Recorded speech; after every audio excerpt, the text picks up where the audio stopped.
Hey guys, today is my 40th birthday. And I'm going to do a little retelling of my life in the past 40 years.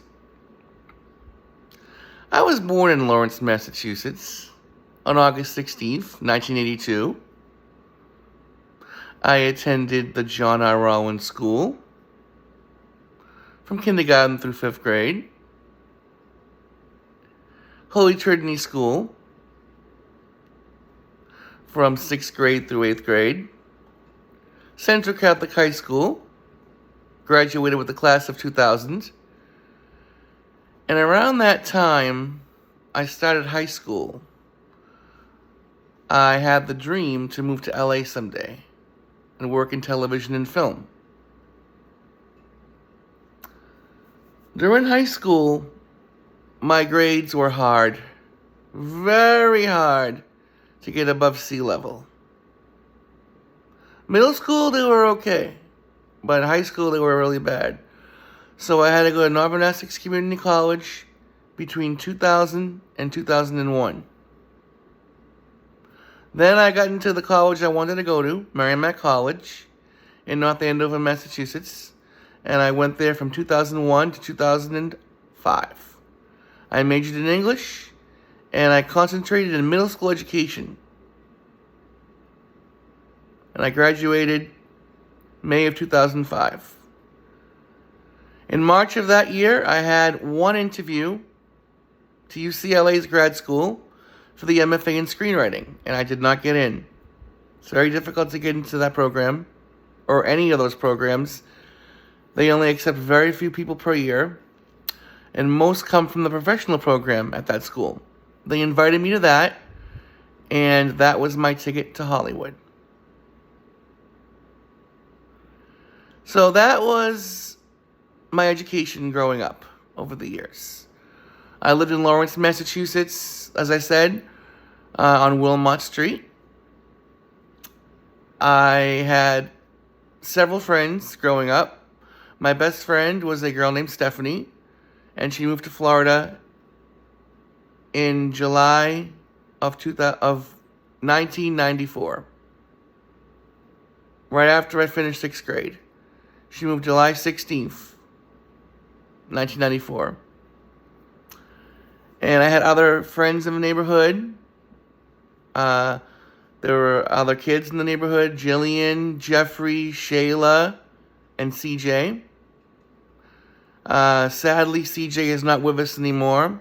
He passed away in 2020 on my birthday, August 16th, 2020, in a motorcycle accident in Florida.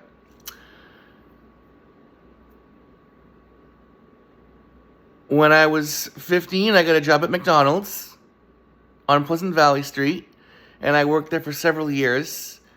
I worked every area. I became a crew chief, then a shift manager, opening manager, closing manager.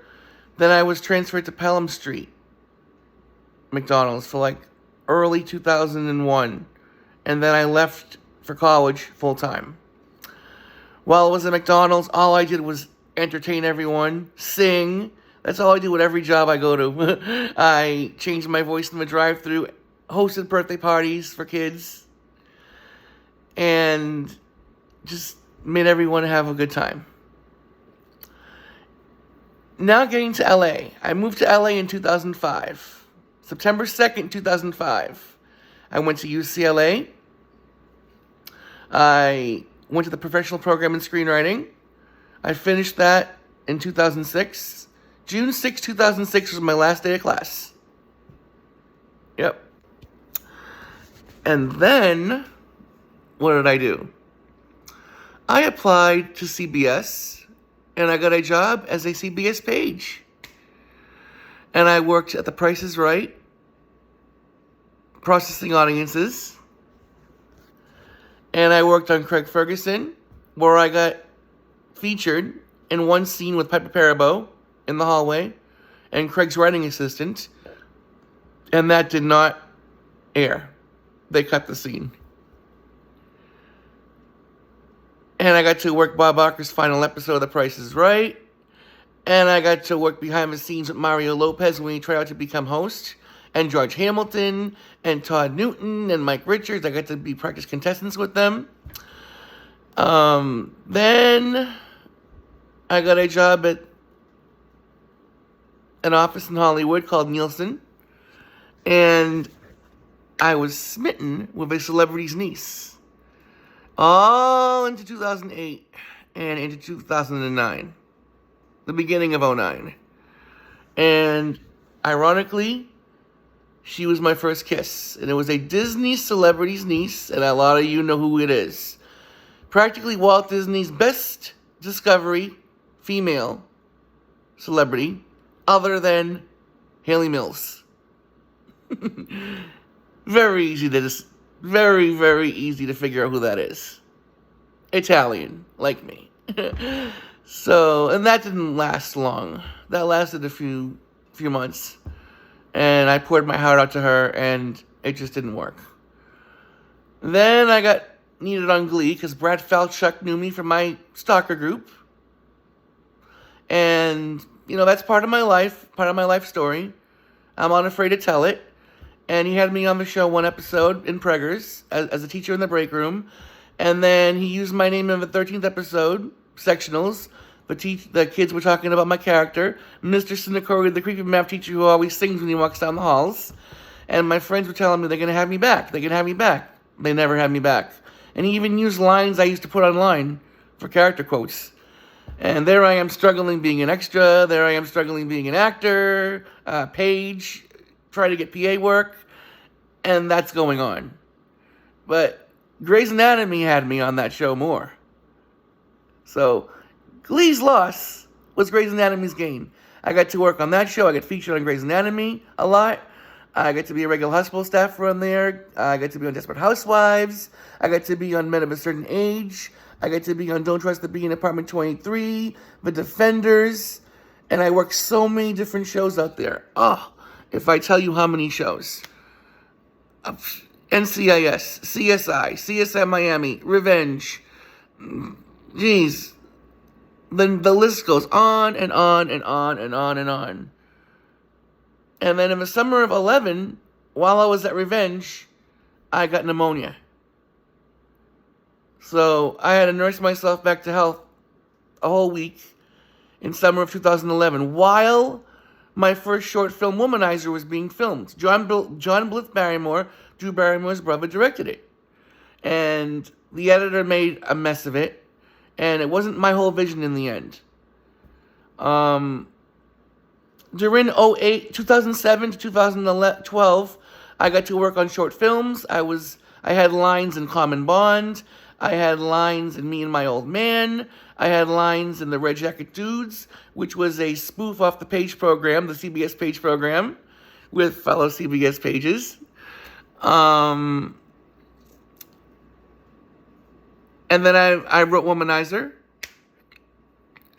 And then in 2007, while I was doing extra work on Grey's Anatomy the first time, there was a woman there. And she looked about maybe 10, 15, not even 12 years older than me. She was actually 20 years older than me. And I'm like, this girl is beautiful. And we stayed in touch for several years. And in 2012, we went out. And it was nice. It was nice for a while. And then it just got hard in LA. LA was very hard for me. And everyone told me, oh, you're struggling. I struggled more than anybody I know. I saw people I know lie, cheat, steal, bribe, talk behind my back.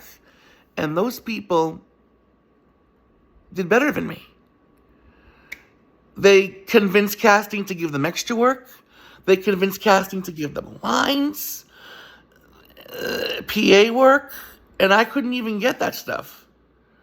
So friendships and relationships were strained out there with me at that time.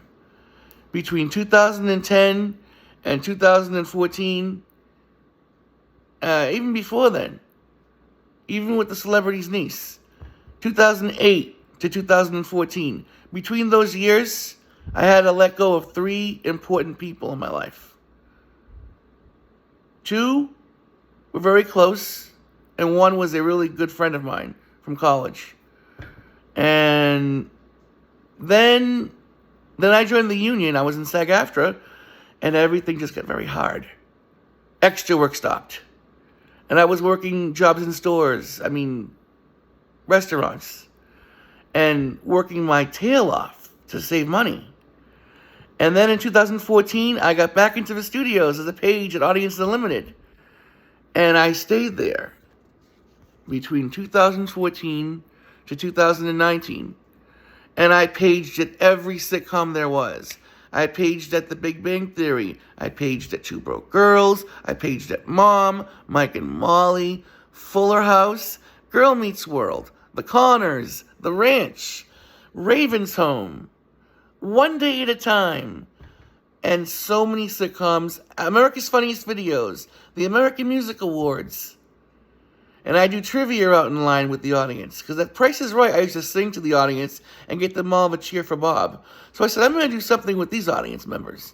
I did classic trivia from Full House and Glee, Fuller House and Boy Meets World. Well, Fuller House I did Full House trivia. Girl Meets World, I did Boy Meets World trivia. And The Connors, I did Roseanne trivia.